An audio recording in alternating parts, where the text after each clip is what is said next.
Alrighty, welcome, and thank you for joining us tonight in Healthy, Safe, Brave Space. I am your host for Center of Empowerment's Caregiver Support Group.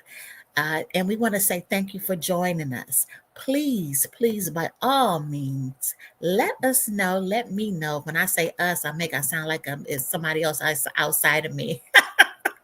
But let me know where you're listening in from. I greatly appreciate it. As you guys know, it is when your algorithm, what helps us get into the algorithm so that those that may not otherwise hear about us is when you share, when you put your information, when you communicate with me in the chat, it shows us active. So I appreciate that tonight. How was your day? How you doing? How you feeling? How's it going? How you breathing? How you're breathing. Have you been remembering to take your intentional breaths? It's been so much as usual going on in our world. A lot of changes, a lot of upsets, a lot of people walking in fear and concern. Some of us that just got out of traffic. You juggling a lot of things. So how you doing tonight? How you doing? Let me know in the chat. How you doing? And by all means, let me know where you're listening in from. It may be a little time delay, and so I'm going to give a little bit of time as we're letting people know that we are on live. We are here. And so I appreciate it if you too would let folks know that we're here. What I do know is a lot of people do come back and listen later. So that's good too. But while we're waiting for those that's going to be joining us, I have a little commercial to start us off with. Yeah, we're getting a little better and better with our program. And how about that? And so what we're going to do is start off with a little commercial to give you a little update on some of the things that we're doing and what you might be interested in. What you think about that? You think you might like that? I think so too. So we're going to go ahead and, of course, I'm trying to find it. Here we go. Here we go. Where is it? Here we go.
Hey, so that was our little commercial. Listen, we are partnering. We're on our educational mission, and we are partnering with Purpose Youth Foundation for their sixth return to Ghana, and we are partnering with them, and then we are extending our reach and supporting and mentoring. So yes, we're asking for soccer balls. We're asking if we have a total of 10 students that are in college that we have committed to mentor and support. And that young lady you saw in the picture was Miss Bella. That's one of our first mentees that we're supporting, and we're supporting her through her program. And so what that means is we have a donation we've received a donation of 20 laptops. So she will be receiving a laptop to do her schoolwork. She has been struggling with getting things complete on a cell phone, doing her work on a cell phone. And then we'll be supporting in other areas as well. So if you would like to learn more information on how you can support a student with us, partner with us to support our young people, bridging the gap. That's what that logo is, bridging the gap from the diaspora to the continent. So again, thank you for joining us tonight. Listen, I told you tonight that what we were going to talk about was um, professional, the profession. How do we professionally deal when we are our profession? When our profession is a caregiver, when our profession is a caregiver, and then we are also caregivers in our home. How do we balance that? So, we're going to take our time and talk about that and give an opportunity for you to ask your questions. Um, and don't forget to subscribe, like, and share. Subscribe, like, and share. We thank you for joining us. Please let us know where you are listening in from tonight, where you're listening in from. And even if you listen to this later on in the broadcast, let us know how you have heard about us and where you not where you're listening in from. Okay, so we appreciate that. All righty, so listen. Let's take a few deep breaths so we can be settled in the moment, so I can be settled in the moment, so I can get my eyes off of the numbers and just go ahead and do what we do while we're here, okay? So we remember that as we inhale, hold, we inhale peace, we inhale comfort, we inhale clarity, we inhale joy, we inhale remembrance of whom and whom's we are, and we hold on the count of 4. We exhale through the mouth, 3 and 4. Yes, people always ask me, how are you able to do that? And so, what I remind folks is that oftentimes we are walking around holding our breath. Yes, we got to be breathing or we wouldn't be alive, but we're doing what is called shallow breathing. We're not getting that oxygen. Yeah, that oxygen in our body. Ooh, yeah, that felt good. That gets the you can feel it. You can feel the tingly winglies. It causes us to get present and sometimes even lightheaded because we have been breathing shallow breaths. Let's take another deep inhale. Hold. 2, 3, 4, and exhale through the mouth. Yeah, stretch it out. We have one watching from Irvine. Don't forget to put in the chat where you're watching from. Yes, that breath calls you whole and complete, nothing missing, nothing broke. That breath reminds you that you, I, we, them, us are created in the very image and after the likeness of the creator of all life. That means we have authority to create, define, redefine, repurpose, refocus, and realign with the divine purpose in our life. Now, on this one, we're going to take a deep inhale, hold, and on the count of 5, we're going to exhale through the mouth. 2, 3, 4, and 5. Yes, we have Pomona in the house. Thank you for joining us tonight. We appreciate you. You guys are consistent, and so I appreciate you joining us tonight. Don't be shy in letting those around know that we are on and that we are live. Tonight's support group is our caregiver support group. It's the second Tuesday, and on every second Tuesday of the month, we offer a public support group, Center of Empowerment. Center of Empowerment impacts the 4 pillars of life: family, finance, education, and spirituality. We impact the 4 pillars of life.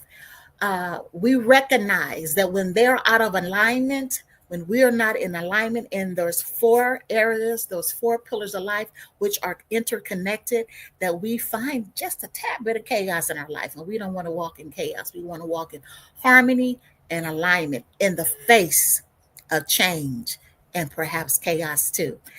Our world is in chaos. Our government is in chaos. Our school systems are in chaos. Many of us are working positions that's what tonight is about. We work in public service. We are a caregiver because we signed up in our labor, and the kind of work we do is a public servant. So that means that if you do anything as it relates to caring and handling the public, you are a caregiver. Many of us became really aware of this during COVID-19.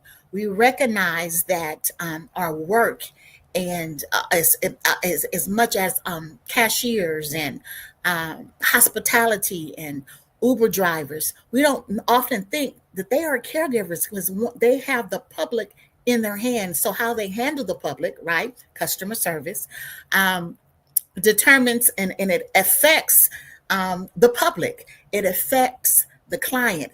It affects even the person that is handling the care. Doctors, nurses. Come on, put in the chat. What are some of the public caregivers that you can think of? Social workers, uh, ministers, uh, counselors. Can you put in the chat? We have some more that has joined us, and we want to say thank you. Please put in the chat where you're checking in from, and let us know what are some of the caregivers that you can think of. Public service caregivers. Um, what are some of the ones you can think of? We talked about caregivers. We said caregivers, nurses, teachers, bus drivers. Um, all of these are public caregivers, and so they deal with the public. So what that means is we have to offer customer service, 5-star customer service, no matter what.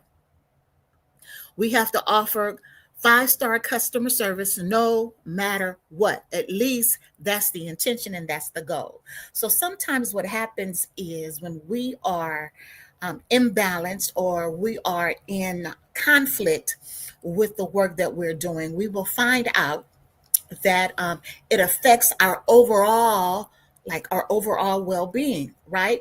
And so how do you find that balance? I want to really take some time and share with you some of the, some of the statistics as it pertains to 2005. You guys bear with me. Here we go. So there are 4 areas as a caregiver, as a public servant, as one that serves the public, the community. There are 4 areas that we want to make sure that we find in balance, or what affects our effectiveness, right? One is thriving. Do we love our job? Oftentimes we pick jobs and we start off loving them, right? And then as time goes on, sometimes we don't love them as much. We don't love the work we do as much. So loving one's job, being very good at it, being effective at it, right? And obtaining high levels of meaning and satisfaction in our work. So when we love what we do, I love what I do. I love the work I do. I love serving people. I love counseling. I love coaching. I love being a part of systems that affect change. I love challenging us to think and to go beyond the status quo, to go beyond what the traditions and what we've been taught to believe and think. I love it. I love it. Now, it doesn't always. We'll talk about that. It doesn't always satisfy some of the other necessities of life, right? But it's still what I'm called to and what I'm passionate about. And it can have a toll, as many of you know in the work that you do, although you may love something, it can be exhausting. Distressed is another outcome that we have to pay attention as professional caregivers, right? Any combination of physical, emotional, and moral strain that does not exceed resources. So when we are distressed, I was looking at some of the statistics. They did a research in terms, let me go back into the thriving area. They said 8,000, 45% of RNs out of 8,000 surveyed, 45% out of 8,000 RN surveyed love their work. Not in the number is even higher for those that who work in oncology. It's a 94% ratio of those that enjoy their work. It's only 28% for psychiatric nurses, psychiatric care. That's the mental health wards. That enjoy, right, or that feel like they're thriving in their work. And when we talk about distress is a reversible. We can reverse stress, and there's a broad range of what distress can look like, how we experience distress, how we experience and treat it. Emotional pain we feel when we are unable to do the right, do what's right in high stakes situations, meaning someone's life. Let me repeat that.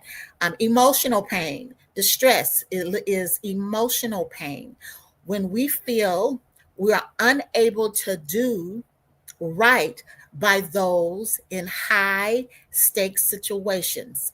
That means in someone else's life. That includes accountants, um, bus drivers, um, counselors, therapists, principals, teachers. All of these are public servants. And so we can find ourselves in distress situations, feeling distress or high levels of stress, right? When an emotional pain, when we're in conflict and unable to affect change, right? With what the tools that we have that that affects someone else's life, be it students, be it those that we work with, um, be it medical, uh, depending what your work is. Okay, I hope this is making sense. Please put in the chat if you're following me, if this is making sense. Don't forget to subscribe and like and share. So we have thriving, we have distress, and then we have burnout. Okay, what is burnout? Can anybody tell me in the chat what is burnout? What is burnout? What does it mean when you're burned out? What does it look like? What does burnout look like? Anybody, somebody, scream. What does burnout look like?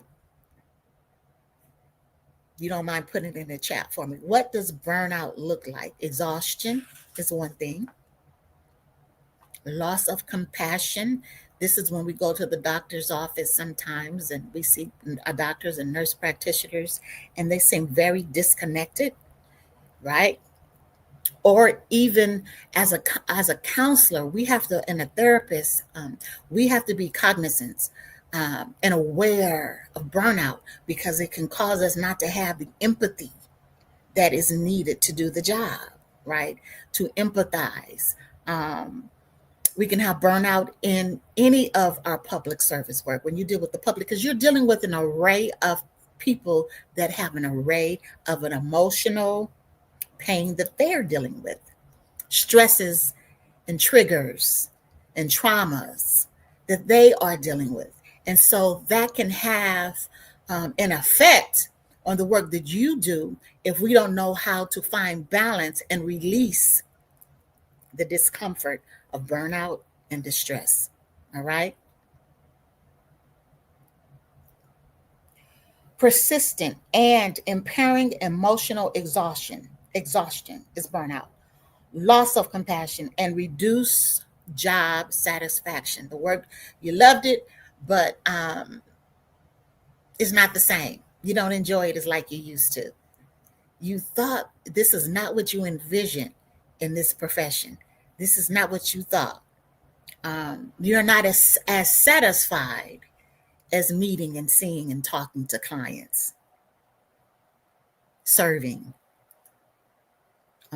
working with perhaps kids or parents, if you're a teacher or if a principal. So human service work requires us to find balance because oftentimes what happens is it spills into our home life, right?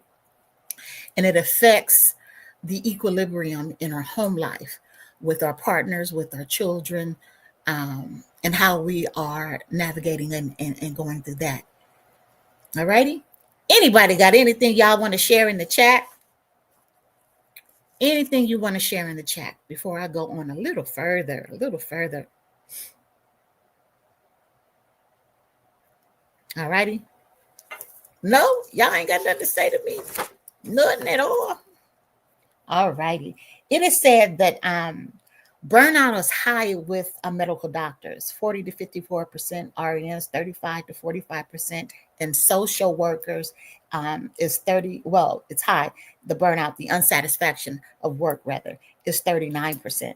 And so We have to, and that is because oftentimes, we get, we're not finding the satisfaction, and we're moving right, and or we have experienced what is called moral injury, okay, and moral distress and moral injury. This has a direct effect on how we enjoy our work. So what does it mean when we say moral injury? What does that mean? What do you think that means when I say moral injury?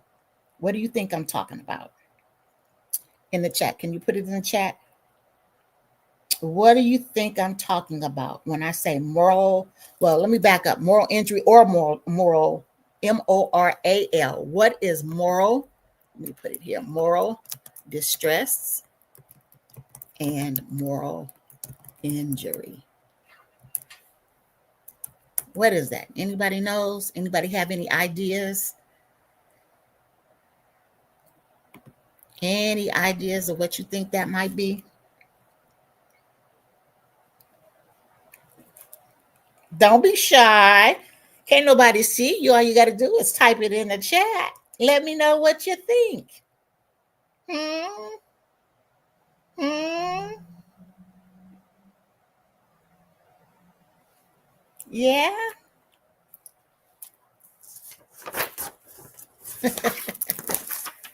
Ah, I wanted to make sure that I offered you, offered you tools and information to help you to navigate and understand what you might be feeling as a professional caregiver. You may not have even looked at yourself as a professional caregiver. You may just see yourself as someone that does customer service, that does your work, and you offer high-end customer service to those that you serve, right? Um, those that you offer care to. So I, alrighty. I want to make sure I give you what moral distress is. All righty. Here we go. I'm looking for my notes and can't find them. It's not that I don't know what it is, but I just want to make sure I give you the right thing. Okay. So, moral distress is what we've already talked about. It's emotional pain that we feel when we are unable to do right in high stakes situations. And that means in someone's life. So, when we are unable to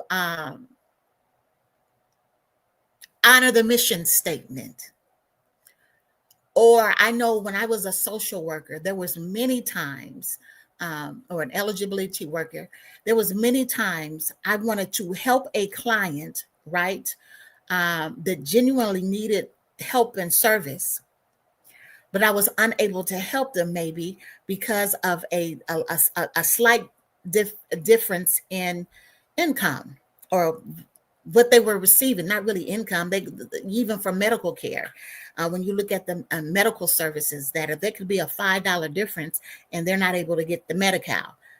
As crazy as that is, or and the ones that used to really get me is elderly and students. I always have felt that if a person has worked all their life, once they are, an elderly, feed them, give them the food stamps. What are we fighting over? I mean, why are we withholding food stamps because they get Social Security? They've worked all their life. Why are we withholding certain types of medical care services, right? That should be a given, and or in home health care services.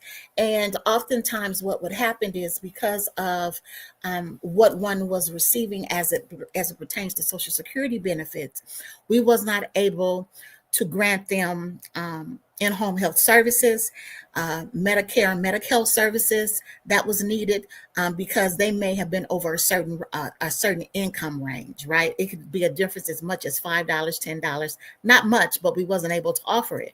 And so that created what is called moral distress.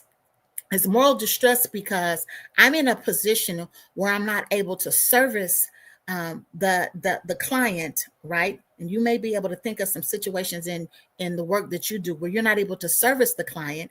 However, you know that the client is in need, right? And you have what they need. And then you have another client that you're servicing, and you know, right, that what you're servicing them with is not a need. They've learned how to work the system. That's called mortgage. So you're in conflict. And so you begin to not enjoy the work of service because you're not able to do your job in an equitable fashion. All right. And so then you get into conflict, which is called intense moral injury. This is how we get burnt out with our work, because we are trying to do things that is not in our power to do. Right. And or there's an imbalance, right, with the understanding of what you can and cannot do, or the disappointment of you've done all you can and you're still not able to help your clients. Right? This happens in all of us. If you're in service, if you're a public servant, this happens as a cashier. This happens in hospitality. This happens as a doctor, a lawyer, a nurse, a caregiver. It happens as a teacher, as a principal. It can as an accountant. Anytime, bus driver, Uber driver. I was an Uber driver at one point in my life. Yep, Iris was an Uber driver. I had to do what I had to do to make ends meet. And sometimes, because of the way the app function or malfunction, I got blamed, right? And got marked down because of a malfunction with an app. So that's called a public service. How do you do? And it could be frustrating because it's not that you're not doing what you can to service your client. And so it moves into what's called moral injury. I hope you're understanding. And this is what creates the frustration and the burnout, some of the things. And if we don't find ways to find balance with that, what will happen is we will carry that home, and it will infect our home. It has the potential to create frustration and physical imbalance, right? Because we're not releasing it. High blood pressure, depression, anxiety, all those things are things that can formulate when we are in distress, burnout, and we feel like we're in conflict, moral distress, and in moral injury. So, Jonathan Shea, in his book, Achilles in Vietnam, Combat Trauma and the Undoing of Character, Combat Trauma and the Undoing of Character, talks about it in detail. And what makes this such a profound uh, uh, situation is that it compares the harm done this was the Greek king Achilles that had done, and it compared the veterans in the Vietnam War. But when you think about where we are even right now in society, the harm that's being formulated, that has happened, but there's no safety, right? You've given and you've worked, and you have many times you worked 20 plus 30 plus years, and you've invested a lot in a job, in a career, and we're in a season and in a time where we're finding out it means nothing, right? People are being laid off from jobs and work, or we don't know if we are, and we are concerned. Some people are not having, they're not clear that even their 401ks are going to withstand the changes. So we have moral distress that has moved into moral injury. And the moral injury is because there's harm that's been done. And the harm is there's no more trust in a system that we felt once we believed in is no longer working, right? And so that stress of the unknown and the uncertainty after you've done and given all you know to do, right? is spilling over into our mental health, into our physical health, um, into our family health.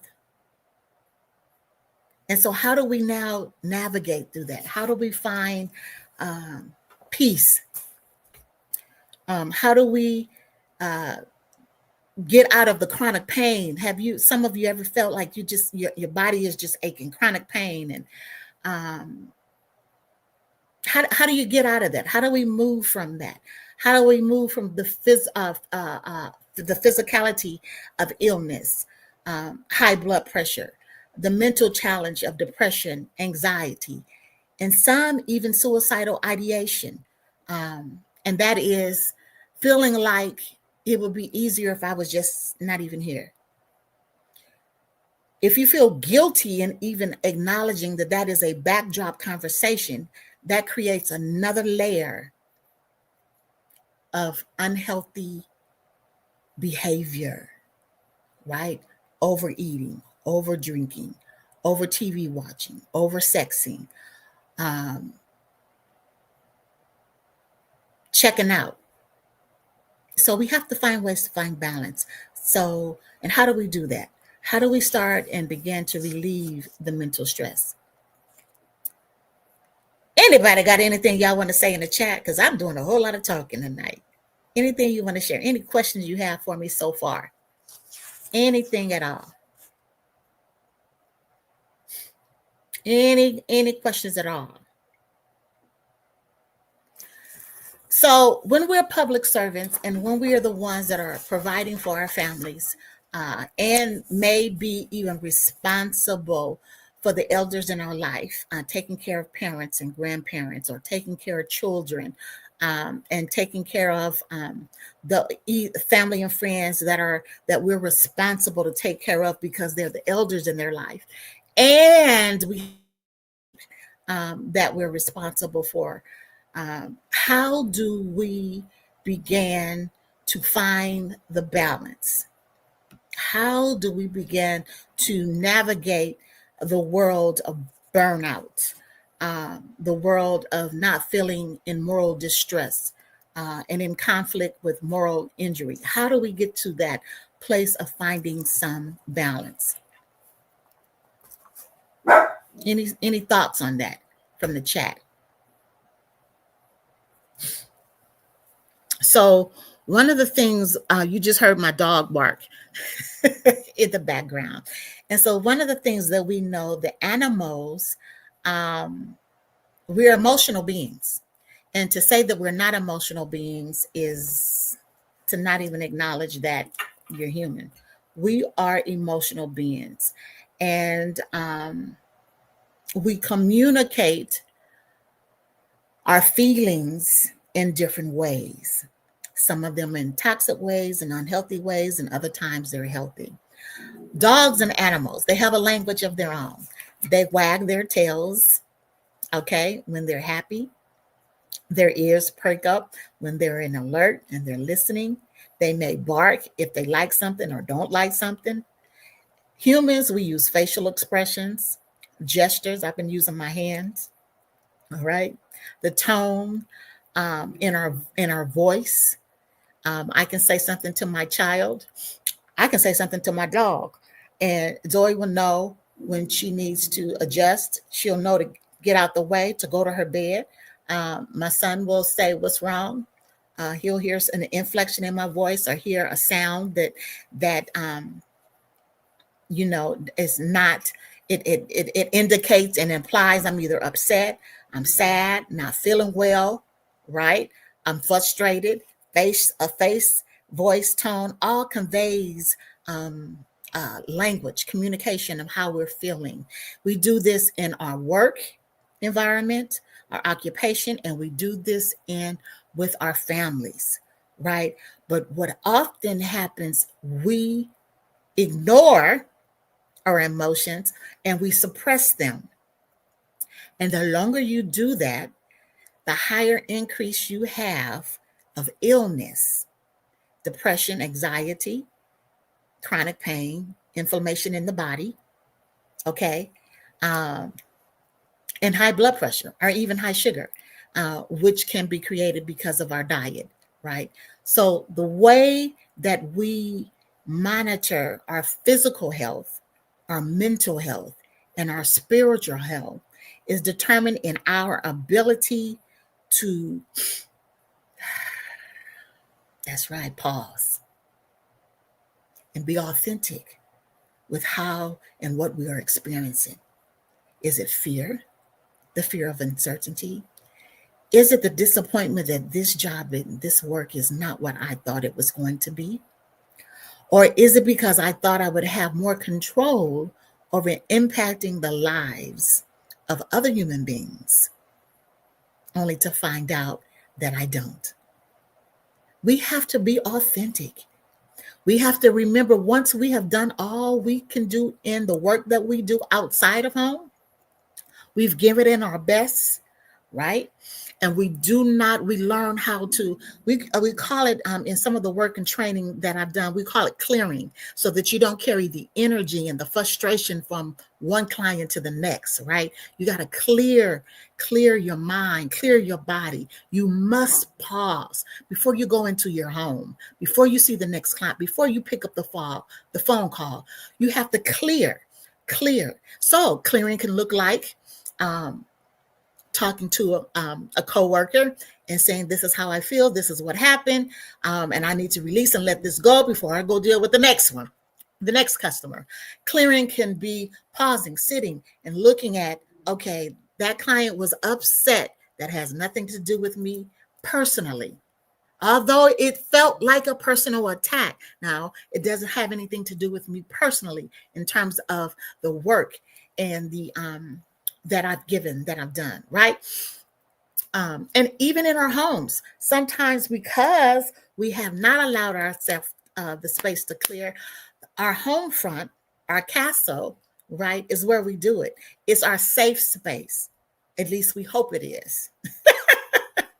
Sometimes it is not, because we have not created the language to let those around us know, right? We need to clear. We need to be still. We need to be quiet. I need a moment. It was a long day. I have to release. It could be something as simply going to get a pedicure. I realized I hadn't had a pedicure in over a year for lots of reasons, just because I had not been able to I just hadn't done it. And that was something that I always did to take care of myself. And that was to get a pedicure, something about that feeling of getting your feet worked on, rubbed on. It felt good. Well, we have energy spots, and chakra spots at the base of our base of our foot.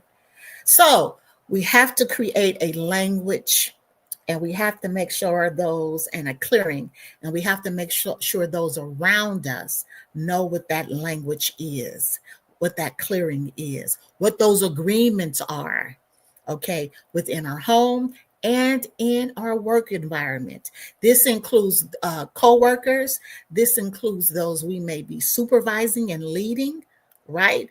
And this includes establishing protocol even in the environment. What is acceptable and what's not acceptable. How we're going to speak and how we're not going to speak. Words we're going to use and words we're not going to use. All righty? Triggers. Being aware of triggers. But you've got to take the time to be authentic. It looks like I pause. Okay, I'm okay. All right. But you got to be willing to be authentic and take the time with self. All righty? So, any questions, any comments in the chat? Y'all quiet tonight. Our emotions are automatic, and we cannot turn off our emotions. We can suppress them, okay? But we must allow ourselves to experience them so that they don't morph or manifest in unhealthy ways and show up as illness. All righty? All right. Other ways, we have to find ways to reduce our stress load. We got to reduce our stress load. You got to take things off your plate. Move things away. Clear them off.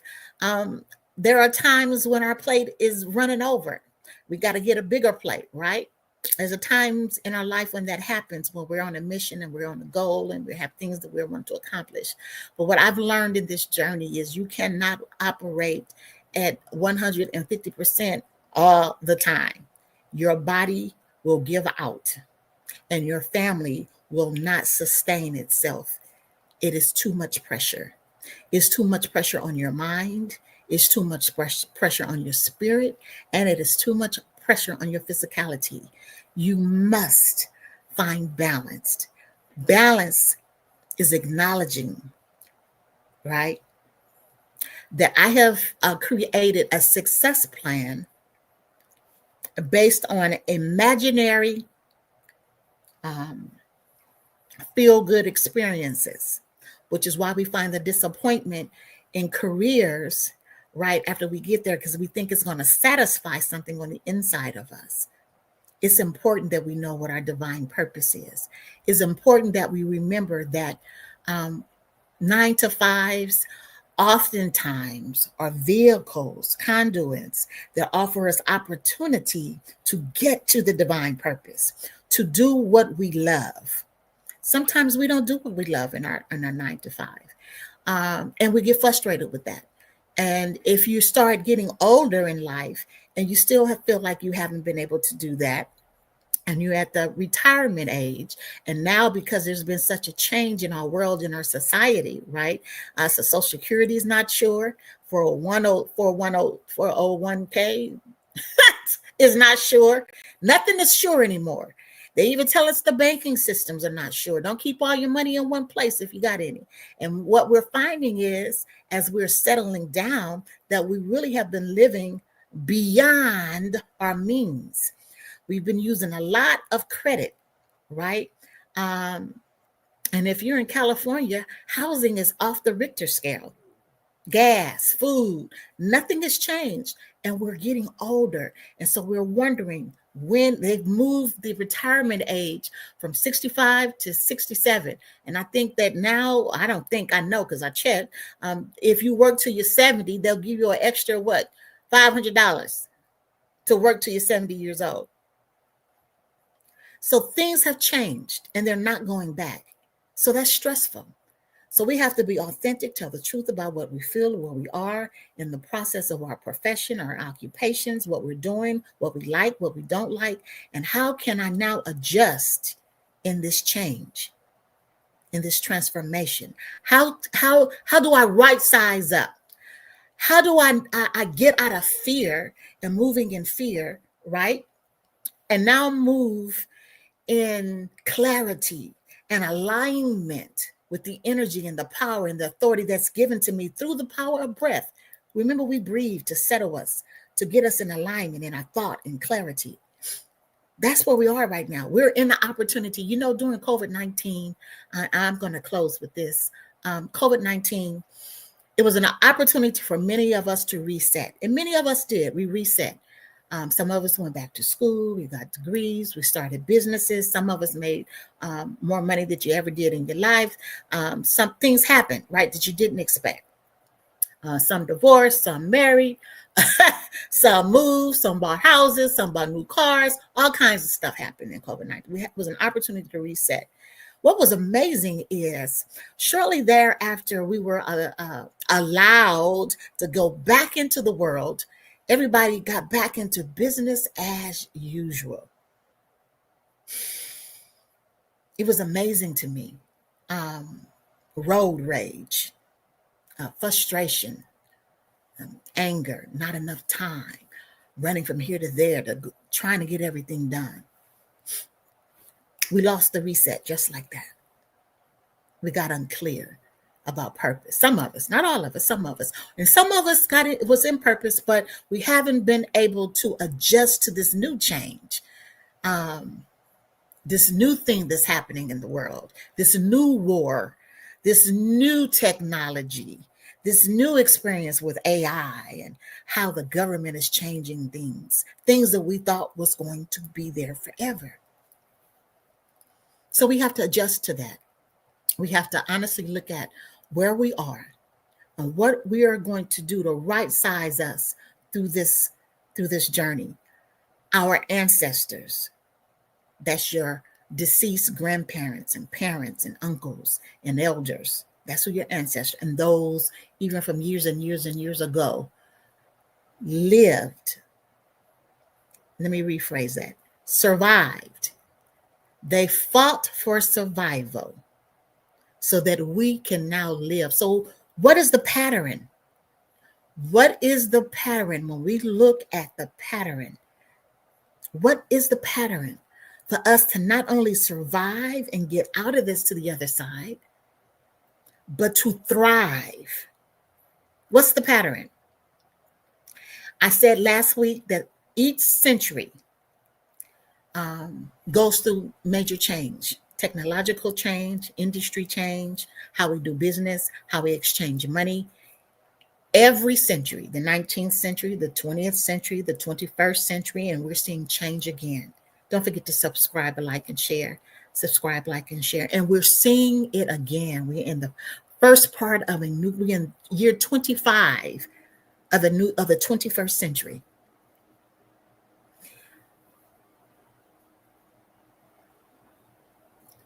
Who did you think you would see driverless cars on the street? We see no humans in the car driving on the streets of California. Did you ever think you would see that? Really? Did you ever think that this phone we do all our business on, that it would be like that? We pay our bills on it. We do our banking on it. We actually go to the store now and put our phone to a machine to pay and make an exchange. Did you think you would see that? It's not going back. It's moving forward. And so what we have to ask ourselves, and for those of us who ascribe to your different religious beliefs, okay? And I'm not here at this point to debate what that is. But whatever your religious beliefs are, you must go beyond understanding that is the end time. Yeah, it is the end time. It's the end time of things as the way they were. And we are going into some changes that's going to create some trauma in our lives if we do not adjust. Yes. And so that's where that moral distress, moral injury, understand the emotions around it, and then understanding what we have power over, what we don't have power over, and then making the adjustments for ourselves. Some of the jobs that we work, technology is taking over it. It's taking over it. And so that means we have to adjust. How do you adjust?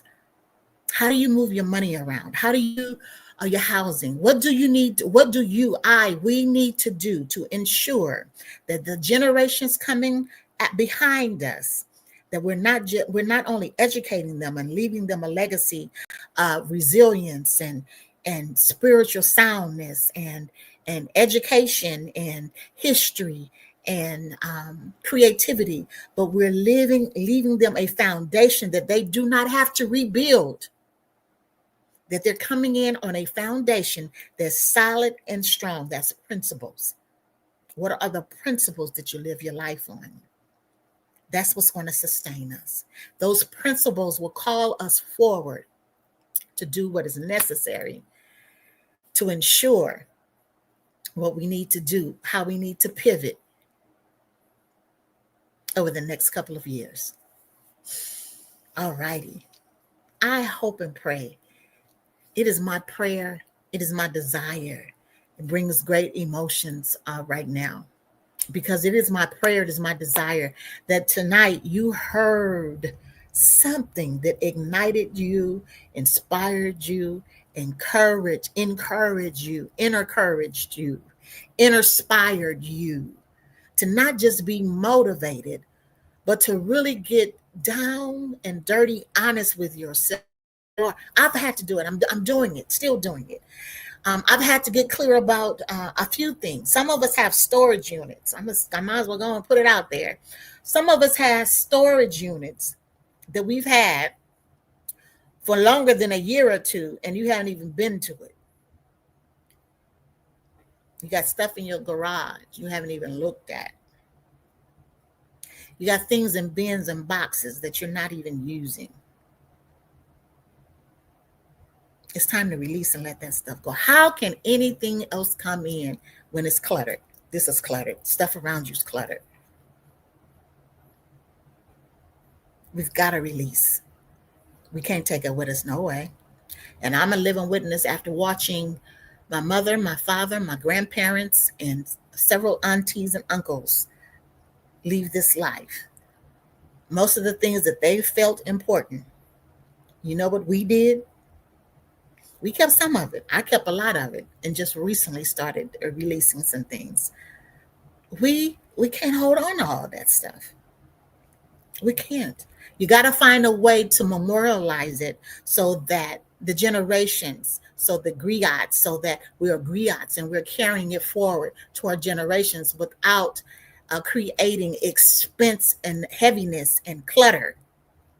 We got to clear it out because that is creating um, political, political, generational, physical, mental, and spiritual unclarity in how we need to move. So I hope I've said something that has ignited a flame in you. That with your intentional breaths that I encourage you to take throughout the day, that you begin to journal and not just make goals and as an attainment of doing something, but as a legacy of freeing and clearing space to create solid foundations for the generations to go before us. Any comments? Anything y'all want to say? What did you get out of the night?